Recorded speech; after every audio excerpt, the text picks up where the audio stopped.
இன்றைய வாசகங்களுடைய மைய கருத்து, அச்சம் அகற்ற ஆண்டவரில் நம்பிக்கை கொள்வோம்.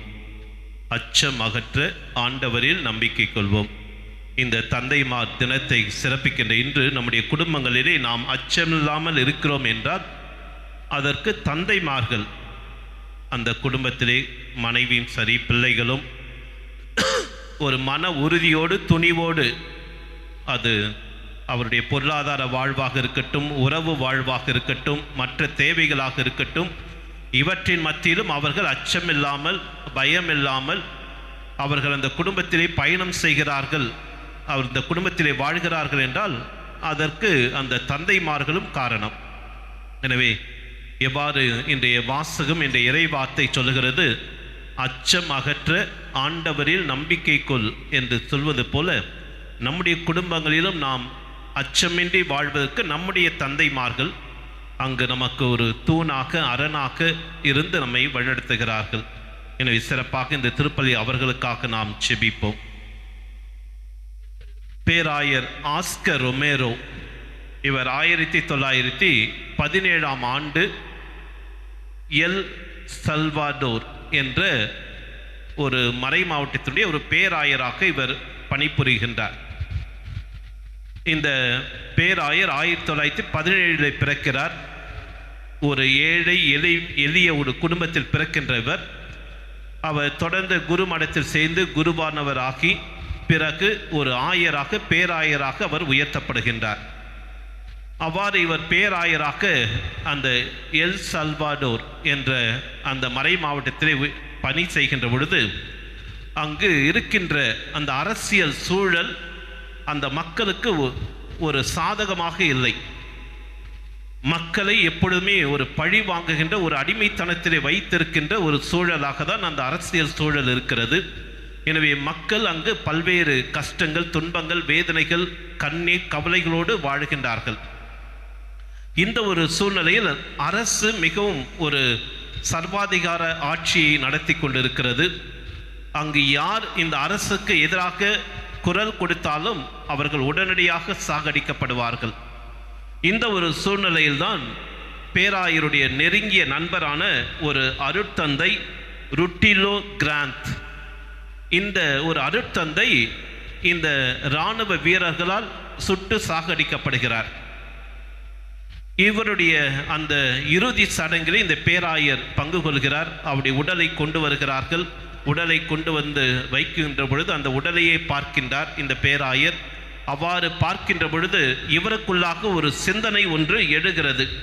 என்னவென்றால், அதாவது இந்த மக்கள் இத்தனை மரண ஓலங்கள் சந்திக்கின்ற பொழுது நான் அமைதியாக இருக்க முடியாது. அதுவரை இவர் அமைதியாக இருந்த ஒரு மனிதர், ஒரு பேராயர். இவர் எப்படிப்பட்டவர் என்றால், அந்த திருச்சபையினுடைய ஒரு பழமைவாதி. திருச்சபையுடைய படிப்பினைகள், சட்டதிட்டங்கள், கட்டளைகளை அப்படியே கடைபிடிக்க வேண்டும் என்ற அந்த மனநிலையோடு இவர் செயல்பட்டவர். எப்பொழுதுமே அமைதியாக இருப்பவர். ஆனால் இந்த ஒரு சூழல், குறிப்பாக தன்னுடைய நண்பர் குரு அங்கு இராணுவ வீரர்களால் சுடப்பட்டு அங்கு சாகடிக்கப்படுகின்ற பொழுது இவர் அன்று முடிவு செய்கிறார், இனி இத்தகைய ஒரு மரண ஓலங்கள் எழுகின்ற பொழுது நாம் அமைதியாக இருக்க முடியாது, இனி இந்த மக்களுக்காக நான் பேச வேண்டும் என்று அவர் முடிவு செய்கிறார். எனவே அவருடைய ஒவ்வொரு மறையுரையும் அந்த அரசுக்கு எதிராக, அரசு அங்கு இழைக்கின்ற அநீதிகளுக்கு எதிராக தான் இவருடைய மறையுரைகள் அமைகின்றன. எந்த அளவிற்கு என்றால், அங்கு இருக்கின்ற இராணுவ வீரர்கள் இவரை எச்சரிக்கிறார்கள், நீ இந்த அரசுக்கு எதிராக பேசக்கூடாது, இந்த அரசு செய்கின்ற செயல்களை நீ அங்கு விமர்சனம் செய்யக்கூடாது என்று எச்சரிக்கிறார்கள். அவ்வாறு நீங்கள் செய்தால் நீங்கள் சாகடிக்கப்படுவீர்கள் என்று சொல்லி அங்கு மிரட்டல் வருகிறது. இந்த ஒரு சூழ்நிலையில் அங்கு ஒரு நிருபர் அந்த பேராயரை பார்த்து கேட்கின்றார், இந்த அரசு உங்களை கொன்றுவிடும் என்ற பயம் உங்களுக்கு இல்லையா என்று கேட்டபொழுது, நான் ஒரு கிறிஸ்தவராக இருக்கிறேன், நான் உயிர்த்தெழுதலை நம்புகிறேன், நான் இறந்த பிறகும் இந்த மக்கள் மனங்களில் நான் என்றுமே வாழ்வேன் என்ற அந்த நம்பிக்கை எனக்கு இருக்கிறது என்று சொல்லி அந்த நிருபருக்கு அவர் சொல்லுகின்றார். அதை சொல்லிவிட்டு அவர் தன்னுடைய தொடர்ந்து மறையுரைகளிலே அந்த அரசை பற்றி அவர் அங்கு பேசுகிறார். அந்த அரசு இழைக்கின்ற அநீதிகளை பற்றி பேசுகிறார். இவ்வாறு ஒரு நாள் அவர் பேசிக்கொண்டு அந்த திருப்பலி நிறைவேற்றுகிறார். திருப்பலி நிறைவேற்றுகின்ற பொழுது அந்த நடு திருப்பலியிலே இது என் உடல், இது என் ரத்தம், அது சொல்லி முடித்தவுடனே இராணுவ வீரருடைய அந்த துப்பாக்கி சுடுதல் நடைபெறுகிறது. அந்த புல்லட்டுகள் அவருடைய நெஞ்சை பதம் பார்த்து அந்த பலிப்பிடத்திலே இவர் பலியாகின்றார். அவர் பலியான பிறகு அங்கிருக்கின்ற மக்கள் அனைவருமே அவருடைய அந்த இறுதி சடங்கில் ஆயிரக்கணக்கானவர்கள் அங்கு பங்கெடுக்கின்றார்கள். அப்பொழுது எதற்காக அந்த நாட்டு மக்களுடைய உரிமைக்காக அவர் போராடினார். அந்த மக்கள் அச்சமின்றி வாழ வேண்டும், அந்த மக்கள் எவ்விதமான ஒரு அச்சுறுத்தலுக்கும் பயமுறுத்தலுக்கும் இந்த மக்கள் ஆளாகக்கூடாது என்ற ஒரு அவர்களுக்கு ஒரு மன உறுதியை தருகின்ற ஒரு பிரதிநிதியாக இந்த பேராயர் அவர்கள் மத்தியிலே இருந்து அவர் ஒவ்வொரு முறையும் திருப்பலி நிறைவேற்றுகின்ற பொழுது இந்த மக்களுடைய கவலைகள், கண்ணீர், கஷ்டங்கள், துன்பங்கள் அனைத்தையும் எடுத்து சொல்லி அவர் பேசுகின்ற பொழுதுதான் இவ்வாறு சுடப்பட்டு அங்கு மரிக்கின்றார். பிறகு அவர் சொல்லுகின்றார், இதோ நான் மரித்தாலும் தொடர்ந்து இந்த மக்கள் மனங்களில் நான் வாழ்ந்து கொண்டு இந்த நாடு விடுதலை பெறுவதற்காக நான் இறுதி வரை இந்த மக்கள் மனங்களில் வாழ்ந்து கொண்டிருப்பேன் என்று சொல்கின்றார். அவர் இன்று ஒரு புனிதராக உயர்த்தப்பட்டிருக்கின்றார். காரணம், அவர் அச்சமின்றி ஆண்டவர் மீது நம்பிக்கை கொண்டதனால்தான் அவர் இந்த ஒரு நிலைக்கு இருக்கின்றார். இவர் மட்டுமல்ல, நாம் பார்க்கின்றோம் பல புனிதர்கள், அது புனித செபஸ்தியாராக இருக்கட்டும், அதே போல புனித ஸ்தேஃபான் முதல் மறைசாட்சி அவராக இருக்கட்டும், அதே போல நம்முடைய தமிழ்நாட்டிலே தேவசகாயம் பிள்ளை, அதே போல அருளானந்தர், இது போன்ற புனிதர்கள் அனைவருமே அவர்கள் சாகடிக்கப்படுவதற்கு முன்பாக பலவிதமான துன்புறுத்தலுக்கும் பலவிதமான சவால்களுக்கும் அங்கு உள்ளாகினார்கள். இவர்கள் எந்த ஒரு சூழ்நிலையிலும் அச்சமில்லாமல் ஆண்டவன் மீது நம்பிக்கை கொண்டதனால்தான் இவர்கள் அனைவருமே இன்று ஒரு புனிதர்களாக அங்கு நிலைத்து நிற்கிறார்கள். ஆக இன்றைய வார்த்தை, இறை வார்த்தை நமக்கு சொல்லுகின்ற செய்தி இதுதான், அச்சமில்லாமல் ஆண்டவர் மீது நம்பிக்கை கொண்டு வாழ வேண்டும் என்று. அப்படி என்றால் உளவியலிலே அச்சம் என்ற அந்த வார்த்தைக்கு என்ன அர்த்தம்? அதாவது அச்சம் எப்படி நாம் புரிந்து கொள்ள வேண்டும்? உளவியலே சொல்லப்படுகிறது, இந்த உணர்வை, அச்சம் என்ற உணர்வை நாம் எப்படி புரிந்து கொள்ள முடியும்? அச்சம் என்ற உணர்விலே அங்கு நேர்மறையும் இருக்கிறது, எதிர்மறையும் இருக்கிறது. நேர்மறையாக பார்க்கின்ற பொழுது இந்த அச்சம் ஒரு விதத்திலே நல்லதுதான். எனவே தான் நாம் திருப்பாடலை வாசிக்கின்றோம். என்ன வாசிக்கிறோம்? ஆண்டவர் மீது கொள்கின்ற அச்சமே ஞானத்தினுடைய தொடக்கம். ஆக ஒரு விதத்திலே இந்த அச்சம் ஒரு விதமான ஒரு பாதுகாப்பு வளையம், ஒரு டிஃபென்ஸ் மெக்கானிசம். நாம் நம்முடைய செயல்களை நல்ல முறையில் செய்வதற்கு இந்த அச்சம் அவசியமாக இருக்கிறது. உதாரணத்திற்கு பிள்ளைகள் தேர்வுகள் என்றால் பிள்ளைகளுக்கு பயம். ஏன் பயம்னா, பரீட்சை எழுதணும் அதுக்காக பயம் இல்லை. தேர்வு முடிவுகள், அவர்கள் தேர்ச்சி அடைந்தால் சந்தோஷம், தோல்வி அடைந்தால் என்ன ஆகும்? அவமானம். எனவே அதற்காக பயப்படுகிறார்கள். எனவே அதற்காக பயப்பட்டுதான் இந்த பிள்ளைகள் தங்களுடைய வாழ்க்கையிலே அங்கு நன்றாக படித்து நல்ல மதிப்பெண்கள் பெற வேண்டும் என்ற அந்த ஒரு அச்சம் தேர்வுகள் வருகின்ற பொழுது இவர்களுக்குள்ளாக வருகிறது. அதே போன்று நாம் சாலையில் செல்கின்ற பொழுது எதிரே வருகின்ற வாகனம் நம்மை மோதிவிடக்கூடாது. அவ்வாறு மோதிவிட்டால் நாம் விபத்திலே, ஆபத்திலே சிக்கிக்கொள்வோம் அல்லது இறப்பு நேரிடும். எனவே அந்த இறப்பு நேரிடும் என்ற அச்சம், பயம்தான் நாம் அந்த சாலையிலே விதிமுறைகளை பின்பற்றி சரியாக பயணிக்க வேண்டும் என்ற அந்த உணர்வு நமக்கு மேலோங்கி நிற்கும். ஆக இங்கு அச்சம் என்பது ஒரு விதத்திலே ஒரு நேர்மறையானது, ஒரு பாதுகாப்பு வளையம் கூட. ஆனால் அதே அச்சம் அங்கு எதிர்மறையாகவும் இருக்கிறது. எதிர்மறையாக எப்படி என்றால், என்னுடைய எதிர்காலத்தை பற்றிய ஒரு பயம், ஒரு தேவையற்ற பயம். அடுத்து என்ன நடக்கும்? எனக்கு வேலை வாய்ப்பு கிடைக்குமா கிடைக்காதா? எனக்கு திருமணம் நடக்குமா நடக்காதா என்று எதிர்காலத்தை பற்றிய ஒரு பயம், ஒரு எதிர்மறையான பயம். அதே போல நம்முடைய நோய் நொடிகளை பற்றிய பயம், நம்முடைய குடும்பத்தினுடைய வருமானம், பொருளாதாரத்தை பற்றிய பயம், இவ்வாறு பல நிலைகளிலே நாம் ஒவ்வொரு நாளும் ஏதாவது ஒன்று நினைத்து கொண்டு நாம் பயத்திலே அச்சத்திலே நாம் வாழ்ந்து கொண்டிருக்கின்றோம். ஆக இத்தகைய ஒரு உணர்வு, இது ஒரு எதிர்மறையான ஒரு உணர்வு. இது நம்முடைய வாழ்க்கை. எப்பொழுது நீ அச்சத்தோடு வாழ்கின்றாய் அப்பொழுது நீ நிச்சயமாக முன்னேற மாட்ட. நீ அப்பொழுது உன்னுடைய செயல்களை நல்ல முறையில் திட்டமிட்டு நீ செய்வதற்கு இது ஒரு தடையாக இருக்கிறது. இரண்டாவதாக, அச்சம்தான் ஆண்டவர் மீது நம்பிக்கை கொள்ளாமல் இருப்பதற்கும் ஒரு தடையாக இருக்கிறது. எனவேதான் இன்றைய வாசகங்கள் நீங்கள் அச்சம் தவிர்த்து ஆண்டவரிலே நம்பிக்கை கொண்டு வாழ வேண்டும் என்ற அந்த ஒரு அழைப்பை நமக்கு தருகிறது. ஆக உளவியலில் பார்க்கின்ற பொழுது 4 எதிர்மறையான உணர்வுகள் இருக்கின்றன. அதிலே அச்சம், கோபம், குற்ற உணர்வு, தாழ்வு மனப்பான்மை, இந்த 4மே இந்த ஒரு விதமான ஒரு எதிர்மறை உணர்வுகளாக நம்முடைய வாழ்வில் இருக்கின்றன. அதிலே அடிப்படை அச்சம்தான். அப்படி என்றால் இன்றைய இறைவார்த்தை எத்தகைய ஒரு அச்சத்தை பற்றி சொல்கிறது, எத்தகைய ஒரு அச்சத்தை பற்றி இன்றைய இறைவார்த்தை பேசுகிறது? நான் முதல்ல பொதுவாக அச்சத்தை பற்றி சொன்னேன், அதில் நேர்மறை எதிர்மறை என்று. ஆனால் இன்றைய இறைவார்த்தை எத்தகைய ஒரு அச்சத்தை பற்றி சொல்கிறது என்றால், அங்கு ஆண்டவரை சார்ந்து வாழ்கின்ற பொழுது, நீ ஆண்டவருடைய மதிப்பீடுகளை உன்னுடைய குடும்பத்திலே உன்னுடைய சமூகத்திலே நீ பணி செய்கின்ற இடங்களில் அந்த ஆண்டவருடைய மதிப்பீடுகளை பின்பற்றி வாழ்கின்ற பொழுது, அல்லது ஆண்டவருக்காக நீ ஆண்டவரை உன்னுடைய வாழ்க்கையை தேர்ந்தெடுத்து வாழ்கின்ற பொழுது, அதனால் உனக்கு பலவிதமான கஷ்டங்கள், பிரச்சனைகள், துன்பங்கள், சவால்கள் கண்டிப்பாக வரும். இதைதான் இன்றைய இறைவார்த்தை நமக்கு சொல்லுகிறது.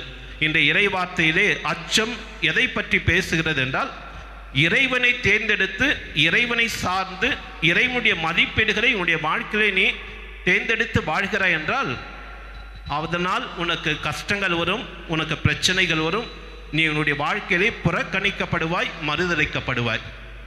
எனவே அந்த ஒரு சூழ்நிலையிலே நீ புறக்கணிக்கப்படுகின்ற பொழுது, மறுதலிக்கப்படுகின்ற பொழுது நீ அச்சம் கொள்ளாமல் ஆண்டவர் மீது நீ நம்பிக்கை கொள்ள வேண்டும் என்ற ஒரு அழைப்பை தான் இன்றைய வாசகங்கள் நமக்கு அங்கு தருகின்றன. சிறப்பாக இதற்கு உதாரணம் பல இருக்கிறது.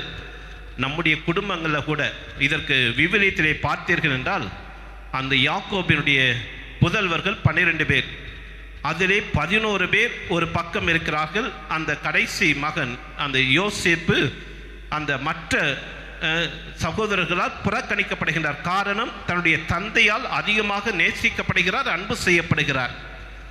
எனவே மற்றவர்கள் இவரை புறக்கணித்து அந்த பாலைவனத்திலே பாழடைந்த கிணற்றிலே தள்ளிவிடுகிறார்கள். ஆனால் ஆண்டவருடைய துணை அவரோடு இருந்ததால் அவர் அந்த எகிப்திலே பார்வோன் மன்னனுடைய ஆட்சியிலே அவர் மிகப்பெரிய ஒரு தளபதியாகி, பிறகு இவர்தான் அந்த சகோதரர்களை காப்பாற்றுகின்ற விதமாக அது மாறுகிறது. ஆக இது குடும்பமாக இருந்தாலும் பணி செய்கின்ற இடங்களிலே ஒருவேளை நீ நேர்மையோடு நீதியோடு நீ செயல்பட வேண்டும். அதை சார்ந்து நீ வாழ்கின்ற பொழுது என்ன சொல்லுவாங்க? அவர்களை புறக்கணிக்க வேண்டும், அவர்களை மறுதலிக்க வேண்டும், அவர்களை எதிலுமே நாம் சேர்த்து கொள்ளக்கூடாது, அவர்களுடைய முன்னேற்றை நாம் தடுக்க வேண்டும் என்றுதான் நாம் பணி செய்கின்ற இடங்களே நாம் கடவுளை சார்ந்த கடவுளுடைய மதிப்பீடுகளை பின்பற்றி வாழ்கின்ற பொழுது இதுதான் வரும். ஒருவேளை அந்த அலுவலகத்திலே பல பேர் லஞ்சம் வாங்குகிறவர்களாக இருந்தால், நீங்கள் மட்டும் வாங்கவில்லை என்றால், அப்பொழுது நிச்சயமாக உங்களுக்கான சவால்கள், பிரச்சனைகள் கண்டிப்பாக இருக்கத்தான் செய்யும். இதேதான் அது உங்களுடைய பங்காக இருக்கலாம், அன்பியங்களாக இருக்கலாம், நீங்கள் பணி செய்கின்ற இடங்களாக இருக்கலாம். எங்கெல்லாம் நீங்கள் நல்லதை தேர்ந்தெடுத்து, ஒருவேளை பங்குல அங்கு நடைபெறுகின்ற நல்லவற்றிற்கு நீங்கள் அங்கு உதவி செய்து வாழ்கின்ற பொழுது, அந்த சரியான முடிவுகள் எடுக்கின்ற பொழுது, நீங்கள் பங்கு குருவானவர்களுக்கும் அங்கு இருக்கின்ற பொறுப்பானவர்களுக்கும் நீங்கள் அதை சார்ந்து நீங்கள் உதவி செய்கின்ற பொழுது, அதை எதிர்க்கின்றவர்கள், புறக்கணிக்கின்றவர்கள் நிச்சயமாக அவர்களால் உங்களுக்கு பிரச்சனை, கஷ்டங்கள் இருக்கும், சவால்கள் இருக்கும். எனவே இது போன்ற சூழ்நிலையிலே நீங்கள் அச்சப்பட வேண்டாம், பயப்பட வேண்டாம். ஆண்டவரில் நீங்கள் நம்பிக்கை கொள்ள வேண்டும் என்ற ஒரு செய்தியை தான் இன்றைய இறைவார்த்தை நமக்கு தருகிறது. அதை தான் இன்றைய முதல் வாசகத்தில் நாம் பார்க்கின்றோம். அங்கு எரேமியா இறைவாக்கினர் மிக அழகாக சொல்லுகிறார்.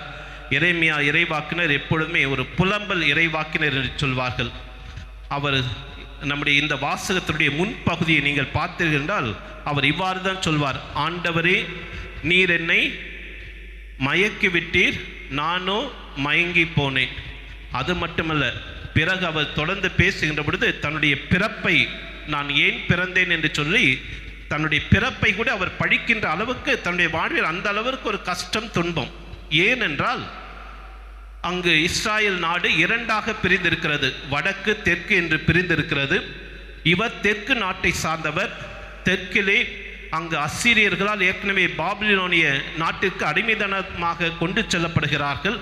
எனவே இவர் எச்சரிக்கிறார், தன்னுடைய சொந்த நாட்டிலே உள்ளூரில் இருக்கின்ற அந்த அரசையும் அந்த மக்களையும் அங்கு எச்சரிக்கிறார். நீங்கள் இறைவனுக்கு ஏற்ற ஒரு வாழ்க்கை வாழவில்லை, இறைவனுக்கு எதிரான ஒரு வாழ்க்கை வாழுகிறீர்கள் என்று சொல்லி, இவ்வாறு வாழ்ந்தால் நீங்கள் விரைவாக சாகடிக்கப்படுவீர்கள் அல்லது அடிமைத்தனத்திற்கு அழைத்து செல்லப்படுவீர்கள் என்று எச்சரிக்கின்ற பொழுது அங்கிருக்கின்ற அந்த அரசரும் குறிப்பாக அந்த குரு இவருக்கு எதிராக கிளர்ந்தெழுந்து இவருக்கு எதிராக அந்த தீர்ப்பு சொல்லுகிறார், இவர் சாகடிக்கப்பட வேண்டும் என்று.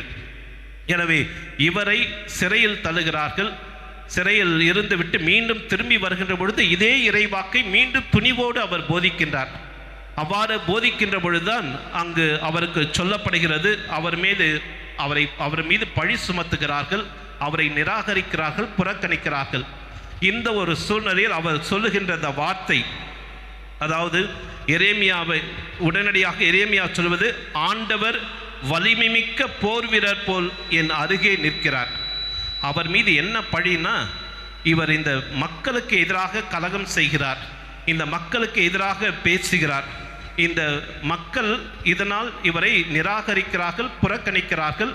இந்த ஒரு சூழ்நிலையில் அவருடைய பதில் என்னவென்றால், ஆண்டவர் வலிமை மிகுந்த ஒரு போர் வீரர் போல என் அருகிலே நிற்கிறார், என்னுடைய எதிரிகள் இடறி விழுவார்கள். ஒரு பக்கம் ஆண்டவரை தேர்ந்து கொண்டதால் ஏற்பட்ட தனிமை, அந்த தனிமைப்படுத்துதல், நிராகரிப்பு அவர் சந்திக்கிறார். ஆக முதலிலே எரேமியா இறைவனை சார்ந்து இறைவனுடைய வார்த்தையை அங்கு எடுத்துரைப்பதால் நிராகரிக்கப்படுகின்றார், புறக்கணிக்கப்படுகின்றார். ஆனால் அவர் துணிவோடு இருக்கின்றார். எப்படி என்றால், ஆண்டவர் வலிமை மிகு போர்வரை போல என் அருகிலே இருக்கிறார் என்று சொல்லி அச்சம் இல்லாமல் ஆண்டவர் மீது நம்பிக்கை கொண்டு வாழ்கிறார். இதைதான் இன்று 2ஆம் வாசகம் புனித பவுலடியார் ரோமேற்கு எழுதிய அந்த திருமுகத்திலே, ஒருவரால் கிறிஸ்துவால் ஆதாமால் பாவம் இந்த உலகத்திலே நுழைகிறது, கிறிஸ்துவால் இந்த உலகத்திலே அருள் நுழைகிறது. பாவம் அருள் வருவதற்கான ஒரு வழியாக அங்கு அமைந்து விடுகிறது. இங்கு அச்சம் எப்படி என்றால், நாம் பாவத்தினால் இறந்து விடுவோம் என்ற அச்சம், இறைவனுடைய அருளால் நாம் பாதுகாக்கப்படுகின்றோம். இதை தான் இன்றைய 2ஆம் வாசகத்திலே புனித பவுலடியார் அங்கு எடுத்துச் சொல்கின்றார். இறுதியாக நற்செய்தி வாசகத்திலே அங்கு சொல்லப்படுகின்றது, ஆண்டவர் இன்றைய நற்செய்தி வாசகத்தில் 5 முறை சொல்லுகிறார், அஞ்சாதீர்கள் அஞ்சாதீர்கள் என்று. ஆக அச்சமின்றி வாழ வேண்டும் என்பதுதான் இறைவன் அங்கு நமக்கு சொல்லுகின்ற செய்தி. அதனால நான் யாராவது கொலை பண்ணிட்டு நான் பயமில்லாமல் இருக்கணும், அது போன்ற அல்ல.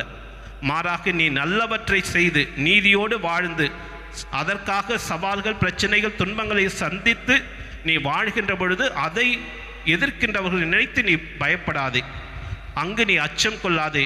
இதுதான் இறைவன் சொல்கின்ற செய்தியாக இருக்கிறது. இன்றைய நற்செய்தியிலே இயேசு சொல்வது இதுதான், நீங்கள் அஞ்சாதீர்கள் என்று சொல்கின்றார். இரண்டாவதாக, ஏன் அஞ்சாதீர்கள் என்றால், நீங்கள் இந்த உலகத்தில் இருக்கின்ற இந்த படைப்பு அனைத்தையும் விட நீங்கள் மேலானவர்கள். இதைதான் நாம் மீண்டும் பவுலுடைய அந்த திருமுகங்களை வாசிக்கின்றோம். ஆண்டவருடைய பார்வையிலே நாம் ஒவ்வொருவருமே எப்படி இருக்கிறோம்? விலையேற பெற்றவர்களாக இருக்கின்றோம். இதைதான் இன்றைய நற்செய்தி வாசகத்திலே சொல்கின்றார். நீங்கள் இந்த உலகத்திலே இந்த படைப்புகளே நீங்கள் மேலானவர்கள் என்று சொல்கின்றார். அதிலே 2 உருவாகம் சொல்றாரு. என்ன உருவாகம்? ஒன்று, அங்கு சிட்டுக்குருவிகளை பற்றி சொல்கின்றார். 1 காசுக்கு 2 குருவிகள் விற்பதில்லையா? என்னன்னா, இங்கு இயேசு சிட்டுக்குருவிகளை விட நீங்கள் மேலானவர்கள் என்று சொல்கின்றார். அதே ஒரு செய்தியை லூக்கா நற்செய்தியிலே சொல்லுகின்ற பொழுது, 2 காசுகளுக்கு 5 சிட்டுக்குருவிகள் வாங்குவதில்லையா என்று சொல்றாரு. 6வது வசனம், அது வாசிங்க. 2 காசுக்கு 5 சிட்டுக்குருவிகள் விற்பதில்லையா? போதும்.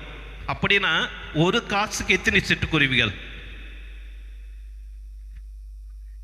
3. 1 காசுக்கு அங்க முதல் வாசகத்தில் பார்த்தீங்கன்னா காசுக்கு சிட்டுக்குருவி 2 சிட்டுக்குருவிகள் விற்பதில்லையா? அப்படின்னா ஒரு காசுக்கு 2 சிட்டுக்குருவிகள், 2 காசுக்கு 4 சிட்டுக்குருவிகள் தான் வரணும். ஆனால் இங்கே என்ன சொல்றாரு, 2 காசுக்கு 5 சிட்டுக்குருவிகள் விற்பதில்லையா? அப்படின்னா என்ன அர்த்தம்? இன்னொரு சிட்டுக்குருவி எப்படி வருது? அங்கே யூதர்கள் மத்தியிலே அந்த சிட்டுக்குருவிகளை விற்கின்ற பொழுது ஃபஸ்ட்டு ஒரு சிட்டுக்குருவி இலவசமாக கொடுப்பாங்களாம். அது டெஸ்ட் பீஸ், அதை பறக்க விடுவாங்க, இந்த சிட்டுக்குருவி நல்லா இருக்கா இல்லையான்னு சொல்லிட்டு. அப்படி அந்த சிட்டுக்குருவிக்கு பறக்க விடும்போது அதுக்கு யார் உணவு கொடுப்பாங்க? நீ வாங்கிட்டு போகிற சிட்டுக்குருவிக்கு நீ உணவு கொடுப்ப. ஆனால் இந்த இலவசமாக கிடைக்கின்ற அந்த சிட்டுக்குருவிக்கு யார் உணவு கொடுப்பாங்க? அதுதான் அங்கே வெளிப்படுத்துகிறார். அதாவது ஒன்றுமில்லாமல் இருக்கின்ற அந்த சிட்டுக்குருவி ஆண்டவர் பராமரிக்கிறார் என்றால், இந்த படைப்பின் சிகரமாக இருக்கின்ற உங்கள் ஒவ்வொருவரையும் அந்த ஆண்டவர் பார்த்து கொள்வார், அவர் பராமரிப்பார், அவர் உனக்கு ஒரு வலிமை மிக்க வீரனாக இருந்து உன்னை பாதுகாப்பார் என்று சொல்லிதான் அந்த ஒரு உருவகத்தை அங்கு கையாளுகின்றார்கள். ஆக இங்கு அந்த சாதாரண ஒரு சிட்டுக்குருவிக்கே இறைவன் இத்தகைய ஒரு மகிமை, அந்த ஒரு பாதுகாப்பை தருகின்ற பொழுது, தான் படைத்த இந்த படைப்பின் சிகரமான இந்த மனிதருக்கு எத்தகைய ஒரு பாதுகாப்பை இறைவன் அங்கு உறுதி செய்கிறார் என்பது. இரண்டாவதாக இன்றைய நற்செய்தி வாசத்தில் 2வது உருவகம் என்னது? தலைமுடி. ஒன்றுத்துக்கும் பயன்படாத, ஒருவேளை சவர முடிக்க வேணா பயன்படும் அந்த தலைமுடி. அப்படிப்பட்ட சவர முடி, அந்த முடியே இயேசு இறைவன் அந்த அளவுக்கு ஒரு பாதுகாக்க பயனற்ற ஒன்றையே இறைவன் பாதுகாக்கிறார் என்றால், இந்த படைப்பினுடைய சிகரமாக இருக்கின்ற தன்னுடைய சாயலை படைத்த அந்த மனிதனை அப்படி கைவிட்டு விடுவாரா? அப்படி ஒரு பாதுகாப்பின்றி விட்டு விடுவாரா என்று சொல்லி அந்த 2 உருவகங்களை எந்த அளவுக்கு இறைவன் தன்னுடைய மனிதர்களை அவர் பாதுகாக்கின்றார், அவரை அரணாக கோட்டையாக இருந்து வழிநடத்துகிறார் என்ற ஒரு செய்தியை தான் இன்றைய நற்செய்தியை நாம் வாசிக்க கேட்கிறோம். இதை தான் திருப்பாடல் 139 வாசிக்கிறோம். ஆண்டவர் தொடர்ந்து நம்மை அறிந்தவராகவும் பாதுகாப்பவராகவும் இருக்கின்றார் என்று. எனவே இறைவன் நம்மை எப்பொழுதுமே பாதுகாக்கின்றவராக, இறைவன் நம்மை அறிந்தவராக இருக்கின்றார், பாதுகாக்கின்றவராக இருக்கின்றார். எனவே இன்றைக்கு நாம் சிந்தித்து பார்ப்போம், நமக்குள்ளாக எந்த விதமான அச்சங்கள், பயங்கள் இருக்கின்றன, நாம் எதற்கெல்லாம் பயப்படுகின்றோம்? பல நேரத்தில் பார்த்தோம்னா நம்முடைய அச்சங்கள், பயங்கள் தேவையற்றது. ஒன்று பொருளாதாரம், பணத்தை பற்றியது, இல்லது உறவு வாழ்வு பற்றியது, இது போன்ற தேவையற்ற அச்சங்கள் தான் இருக்கின்றன. எனவே இதற்கு பதிலாக தான் முதலிலே நமக்குள்ளாக பயம் இருக்கிறது என்பதை நாம் ஏற்றுக்கொள்ள வேண்டும். அது நாம் மறுதலிக்க கூடாது. இரண்டாவதாக, எவ்வாறு அச்சம் இருக்கின்ற பொழுது எவ்வாறு அந்த எரேமியா சொல்லுகின்றார், ஆண்டவர் வலிமை மிக்க ஒரு வீரராக என் அருகிலே இருந்து என்னை பாதுகாக்கிறார் என்று சொல்லுகின்றார். ஆக இந்த வாரத்தினுடைய டேக் அவே இதுதான். உங்களுக்கு நீங்கள் வீட்டுக்கு கொண்டு செல்ல வேண்டிய செய்தி இந்த ஒரு வார்த்தை, ஆண்டவர் வலிமை மிக்க வீரராக என் அருகிலே இருக்கிறார், நான் எதற்கும் அஞ்ச மாட்டேன். இதுதான் இன்றைய வாரம் முழுவதுமே நீங்கள் இந்த ஒரு இறை வசனத்தோடு நீங்கள் பயணிக்க வேண்டும். எனவே நம்முடைய வாழ்க்கையில் ஒருவேளை நீங்கள் நல்லது செய்யலாம், நல்லதை பேசலாம், அதே போன்ற உங்களுடைய அன்பியங்களிலே, உங்களுடைய பங்கிலே, மற்ற இடங்களிலே நீங்கள் சரியானதை, நீதியானதை சார்ந்து நீங்கள் வாழலாம், பேசலாம், அதன்படி நீங்கள் நடக்கலாம், நீங்கள் பணி செய்கின்ற இடங்களில் கூட, உங்களுடைய குடும்பங்கள் கூட. ஆனால் பலர் உங்களை புறக்கணிக்கின்ற பொழுது, மறுதலிக்கின்ற பொழுது, உங்களுக்கு எதிராக அவர்கள் செயல்படுகின்ற பொழுது, நீங்கள் எரேமியாவை போல நீங்கள் எப்பொழுதுமே ஆண்டவரின் அருகில் இருக்கிறார், நான் வலிமை மிக்க ஒரு போர் வீரனாக இருக்கிறார், நான் எதற்கும் அஞ்ச மாட்டேன் என்ற அந்த மனநிலையிலே உங்களுடைய வாழ்க்கை பயணித்து தொடர இறைவனுடைய அருளையும் ஆசிரியம் வேண்டி நாம் தொடர்ந்து இந்த திருப்பலியில் மன்றாடுவோம். ஆமென்.